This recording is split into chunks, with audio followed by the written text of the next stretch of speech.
Me diz uma coisa, você já meditou profundamente sobre o Espiritismo? Quando você pensa na obra, essa obra imensa, maravilhosa, de Allan Kardec, como que você imagina que ele produziu essas obras? Ali tem um conjunto coerente, conciso e bem amarradinho de muita informação. Como é que você imagina que Kardec lidou com essas informações? Quando você vai pensar profundamente no Espiritismo e quando você começa a colher essas informações, logicamente você estará diante de um manancial de informações em que você vai fazendo conexões com vários campos e ramos das ciências e do conhecimento. Na sua cabeça, será que Kardec recebeu toda essa gama de mensagens e simplesmente foi produzindo livros ali à torta e à direita? Será que seria uma coisa mística, mágica e maravilhosa? Muitos dizem que são os espíritos que controlavam essas informações e, portanto, tendo esse controle, os espíritos usaram uma maneira de induzir Kardec a simplesmente ser só um instrumento para escrever. Você acha que é isso? Pois bem, hoje eu quero te convidar para a gente meditar um pouco acerca de muitas questões. Por exemplo, como é que Kardec vai pensar que havia seres inteligentes por trás daquelas comunicações que as pessoas recebiam de vários lugares e que de repente ele passou a ser o centro, ou seja, aquele que estava concentrando a recepção dessas informações para poder organizar essa variedade de obras. Lá na sua casa espírita, no seu grupo, as pessoas tratam desse assunto, falam disso. Quantas vezes você já ouviu falar que nós devemos estudar filosofia, estudar história, estudar todos os ramos do conhecimento para que a gente possa compreender um pouco dessa ciência dos espíritos? A gente sabe que o trabalho material da doutrina espírita foi de Kardec e daqueles grupos que o auxiliaram na pesquisa. Mas nós temos uma perfeita ciência dos espíritos entregue apropriadamente, progressivamente, durante um determinado período. Agora eu te pergunto, como é que Kardec, recebendo toda essa gama de informação, o que é que ele fez para colocar isso de um modo coerente, bem, como dito, amarradinho, nessas obras? Vários artigos da Revista Espírita, obras profundas, ele dizendo que o Espiritismo se filia à filosofia espiritualista. E o que nós temos que fazer para buscar conhecer de fato esse grande desconhecido que, como o Herculano Pires já nos disse, é o Espiritismo?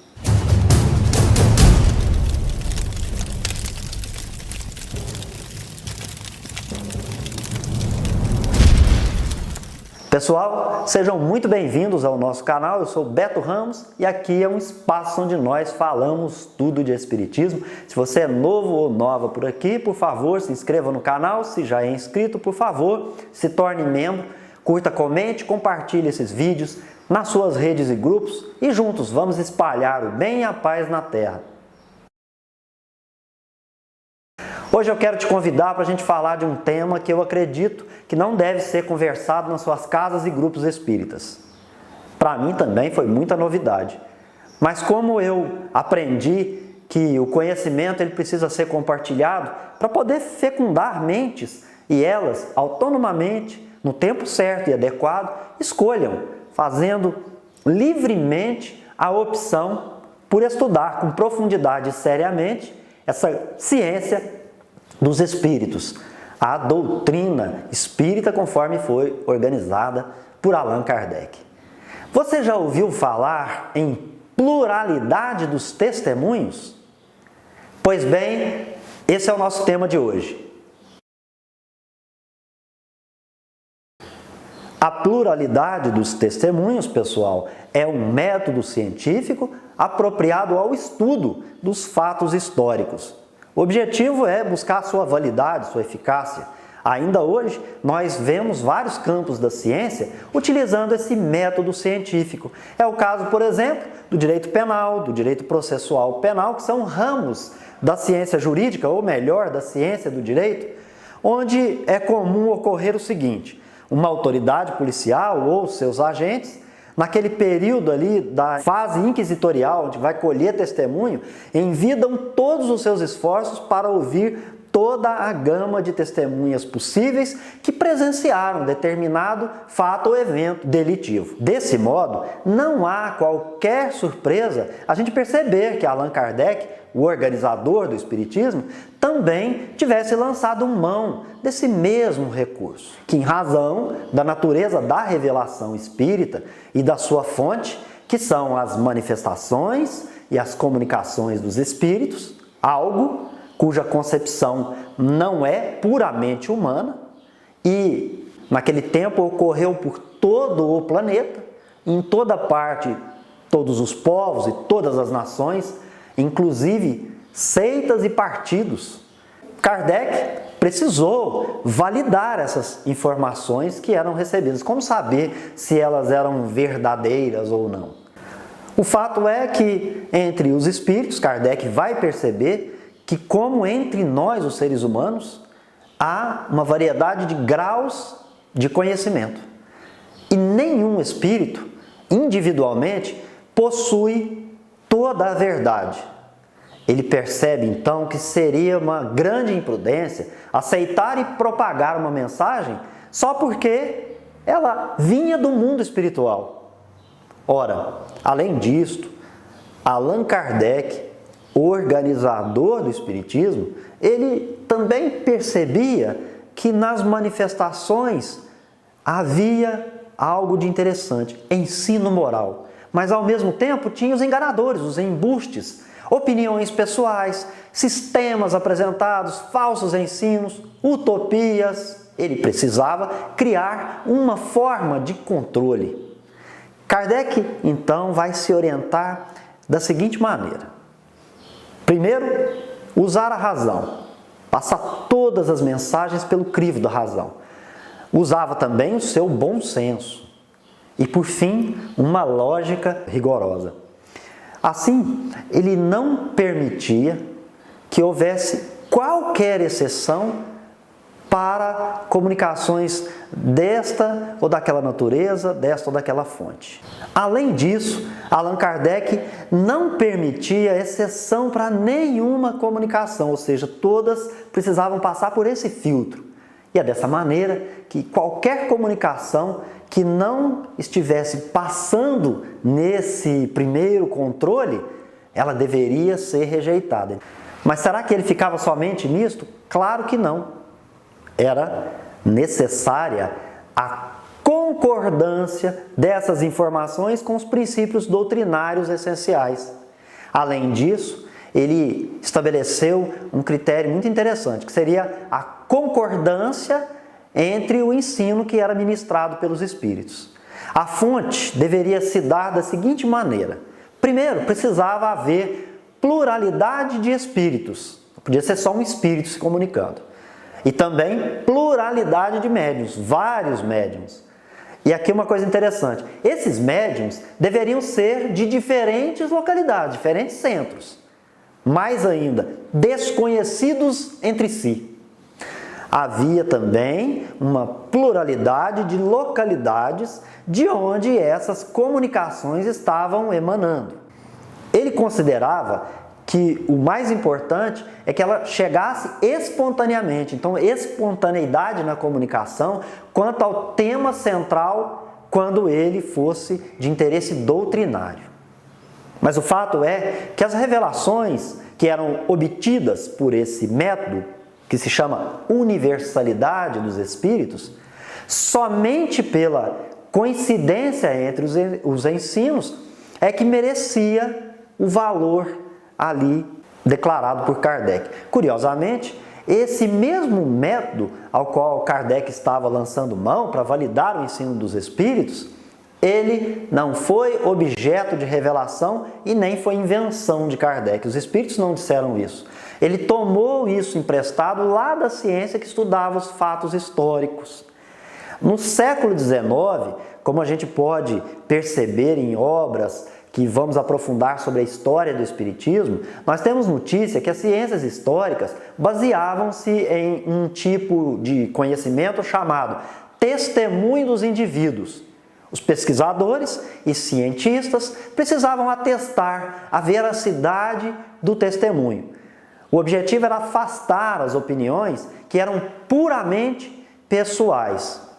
E assim eles evitavam o erro, a mentira e os vícios que podem corromper o discurso.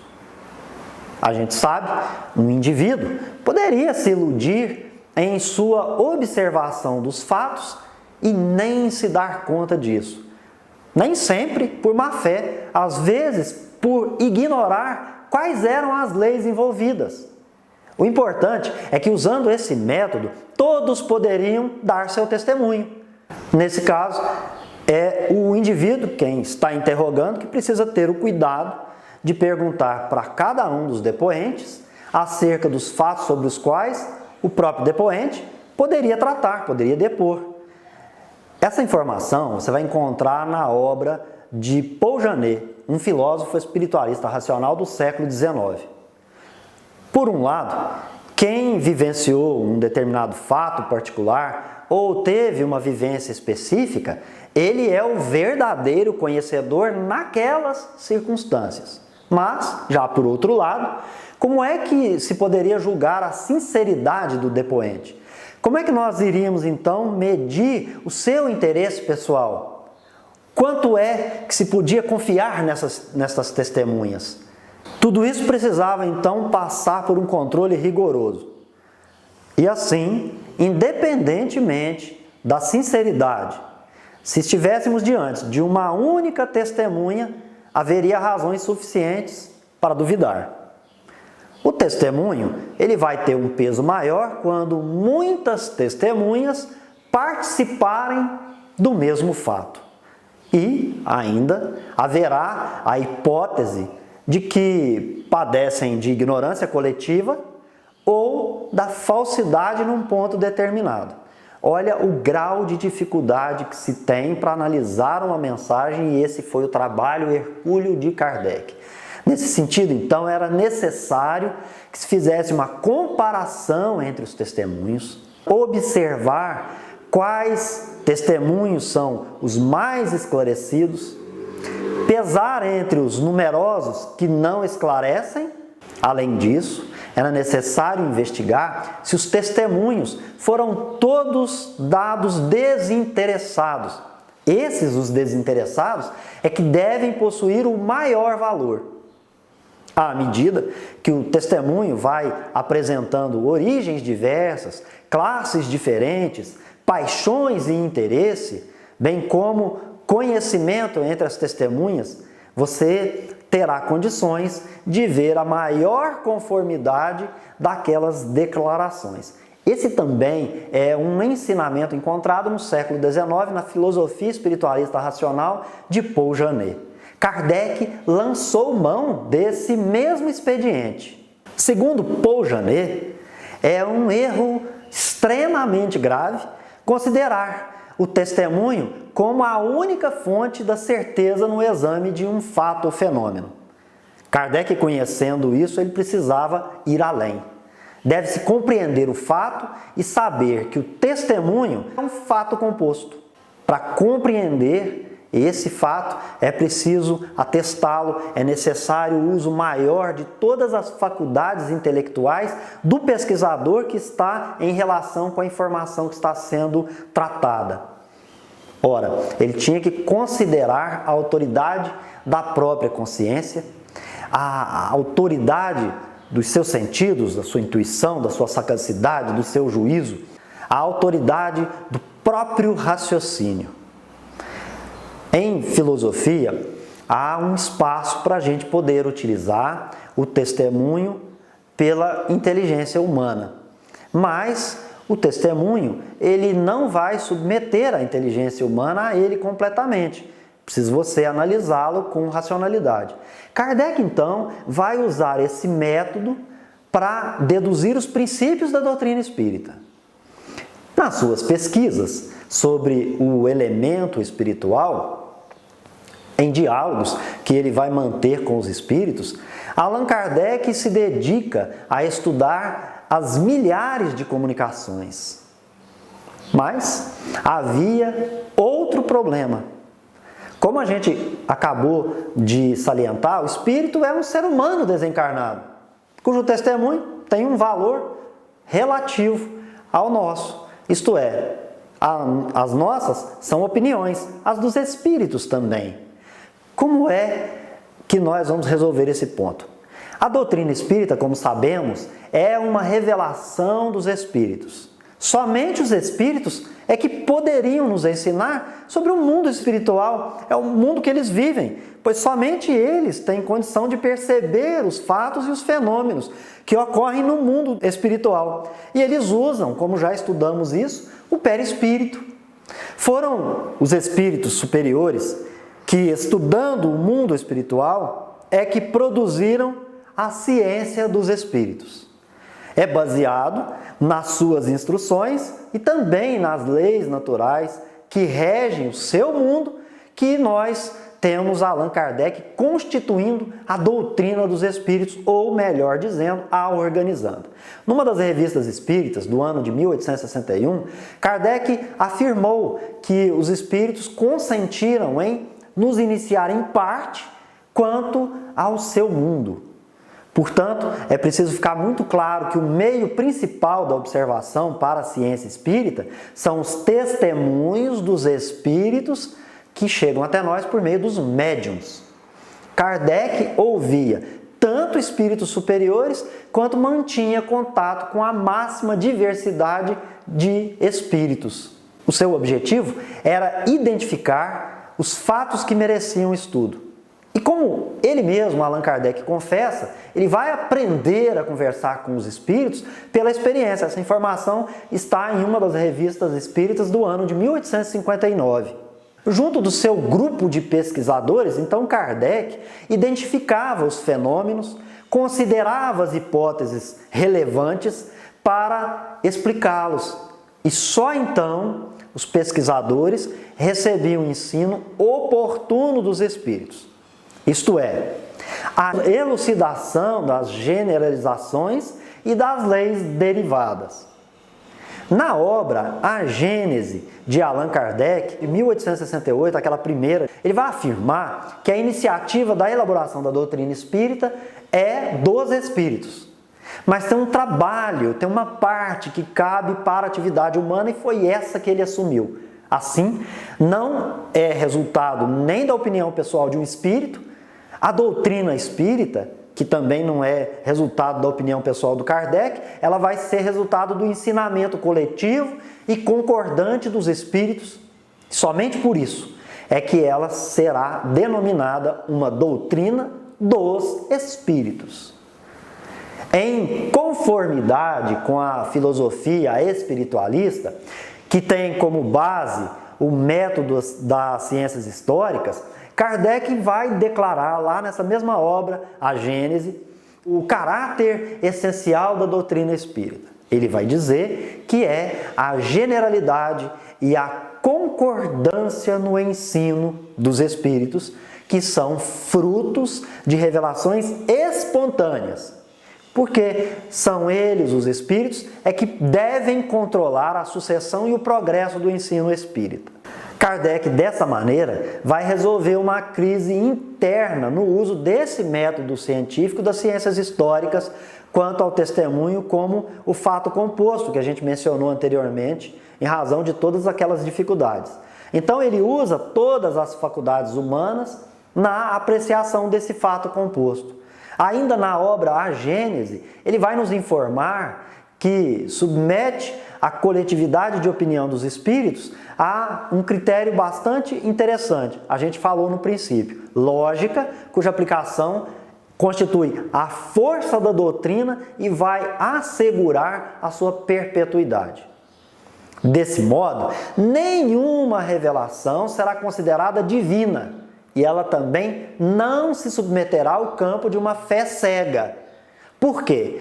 Todas as comunicações precisam sofrer a aplicação desse método científico do testemunho, submetendo-se usando as faculdades humanas, a um pensamento racional e positivo. Eu lembro que lá na introdução do Evangelho segundo o Espiritismo, no seu item 2, nós vamos encontrar os elementos que Kardec demonstrou que atribuem autoridade para a doutrina espírita. Ou aquilo que Kardec chamou de a força do Espiritismo, que é a universalidade do ensino dos Espíritos.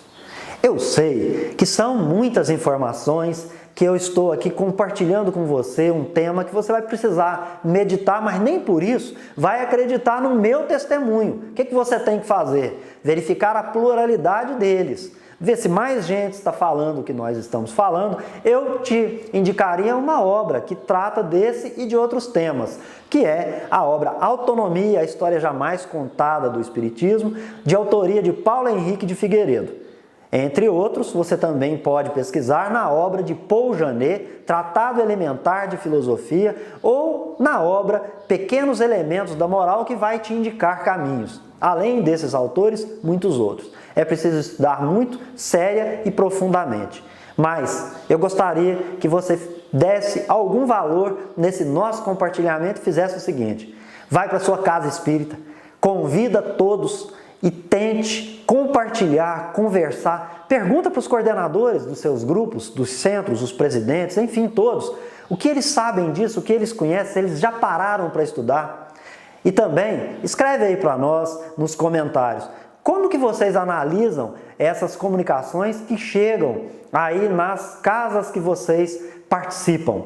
Vocês usam o método de Kardec ou vocês consideram que essas mensagens, todas elas, são mensagens de uma natureza divina e atribuem um valor para além da nossa razão, do nosso bom senso, da nossa lógica, e vai disseminando, divulgando o conteúdo dessas informações. A gente precisa saber, não é nenhum tipo de constrangimento. A gente precisa compartilhar. Nem sempre eu fiz o certo, nem sempre eu farei o certo, mas é preciso querer ter feito o certo. Se não fizemos, é preciso querer fazer para o futuro. É isso que eu quero, eu compartilho com você e te encontro num próximo vídeo. Até lá!